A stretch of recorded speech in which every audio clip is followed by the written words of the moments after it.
Welcome. In this lesson, we're going to learn to use our calculator to find the angle that would give us a cosine of 0.3, or the ratio of 3/10, right? 0.3. Now, like the last lesson, I want to emphasize when you're using calculators and computers, they almost always start out in radian mode.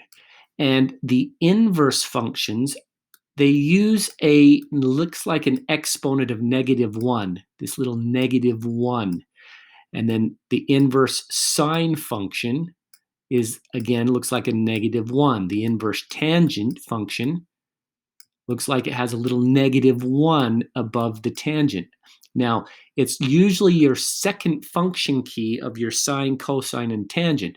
So if you find your cosine button for this particular problem on your calculator, usually above it in a different color, usually red or something, you'll see a little cosine with a little -1 above it. And you have to hit your second key or your mode key or something that tells it to do, hey, let's do this second thing, which is second cosine.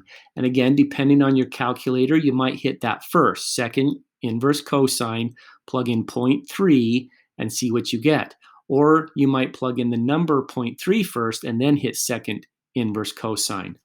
But I recommend you grab whatever it is you're going to be using for this, whatever calculator or computer or your phone, and put in the inverse cosine like this of 0.3.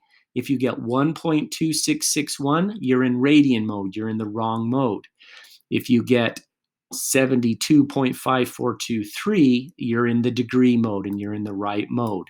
So again, I don't know how else to help with this. It's just making sure that you know how to operate your calculator and making sure you know if it's in radian mode or degree mode. If you have questions, please do bring them to class. Once you understand the concept, this lesson shouldn't go very long at all.